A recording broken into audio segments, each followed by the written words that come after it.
গুরুত্বপূর্ণ এই ভিডিওটি শেয়ার করে দিবেন এই প্রত্যাশায় আরও একটি ভিডিও দেখার আমন্ত্রণ সবাইকে। আজকের ভিডিওতে আমরা জানব গর্ভ অবস্থায় বাচ্চার মুভমেন্ট কত সপ্তাহ থেকে গুনবেন, বলছেন professor doctor Selina Akhtar ma'am. মূল ভিডিওতে যাওয়ার আগে সকল গর্ভবতী মায়েদের জন্য গুরুত্বপূর্ণ বেশ কিছু তথ্য দিতে চাই।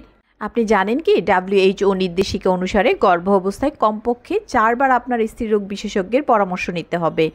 গর্ভ অবস্থায় 5টি বিপদ সংকেতের একটিও যদি আপনার সাথে ঘটে, ঘরে বসে সময় নষ্ট না করে অবশ্যই আপনার নিকটস্থ স্বাস্থ্যকেন্দ্র অথবা ডক্টরের কাছে যেতে দেরি করবেন না।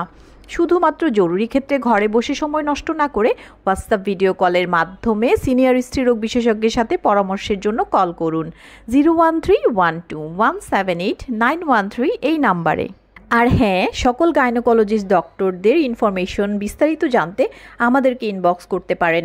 ধন্যবাদ। যে আমাদের প্রেগন্যান্সিতে বাচ্চার মুভমেন্ট কাউন্ট বা কিক চার্ট মেইনটেনের একটা ব্যাপার থাকে, ম্যাম সেটা কত সপ্তাহ থেকে করলে ভালো হয়? আচ্ছা, এই যে বাচ্চার মুভমেন্ট, হ্যাঁ, এটাকে আমরা বলি কিক কাউন্ট। তো কিক কাউন্ট আমরা একটা নির্দিষ্ট সময় পরে করতে বলি, কারণ আসলে যে সময় কাউন্ট করলে কোনো লাভ হয় না সে সময় কাউন্ট করার কোনো দরকার নাই। যেমন নতুন মা যারা, হ্যাঁ, তারা বুঝতে পারে সাধারণত 20 সপ্তাহ থেকে যে একটা বাচ্চা তার পেটের ভিতর নড়ছে। আর যারা পুরনো মা, মানে আগে একটা দুটো বাচ্চা আছে, তারা 16 সপ্তাহ থেকে বুঝতে পারে। তারপর আমরা বলি না 16 সপ্তাহ থেকে কাউন্ট করো অথবা 20 সপ্তাহ থেকে কাউন্ট করো। আমরা সাধারণত 28 উইকস এর পর থেকে বাচ্চার মুভমেন্টটাকে বেশি গুরুত্ব দিই। হ্যাঁ, গুরুত্ব দিয়ে এই জন্য আমরা বলে থাকি যে মানে ভায়াবিলিটি, এই যে ভায়াবিলিটি কখন হলে, কখন পেট থেকে বাচ্চাটা বের করে বাইরে এনে তাকে কেয়ার দিয়ে আমি বাঁচাতে পারবো, সেটাই হচ্ছে এই যে ভায়াবিলিটি। হ্যাঁ, অনেক দেশে এই যে ভায়াবিলিটি 24 সপ্তাহ, অনেক দেশে 28 সপ্তাহ, অনেক দেশে 32 সপ্তাহ। তো আমরা সাধারণত আমাদের দেশের জন্য আমরা যেটা মানে সাধারণত দেখে থাকি, যেখানে মানে মিনিমাম ফ্যাসিলিটিস থাকে সেখানে 28 উইকস আমরা বলি।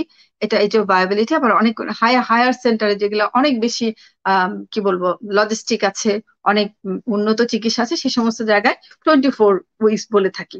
তো এই সময়টাতে আমরা আসলে বাচ্চার মুভমেন্ট কাউন্টটা খেয়াল করতে বলি। কারণ মুভমেন্ট যদি কমে যায় তখন আমরা বাচ্চাটাকে বাইরে এনে আমরা সেই বাচ্চাটা কেয়ার দিতে পারি। উদ্দেশ্য এটাই। আমাদের একটি ইউটিউব চ্যানেল রয়েছে, আমাদের এই ইউটিউব চ্যানেলটিকে আপনারা সাবস্ক্রাইব করবেন।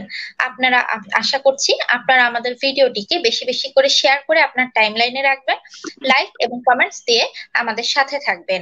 আপনার একটি শেয়ারের মাধ্যমে হয়তো অনেকেই আমাদের এই অনুষ্ঠানটি দেখতে পারবে এবং তার সমস্যাগুলো সমাধান করতে পারবে, আর তাতেই হবে আমাদের সার্থকতা।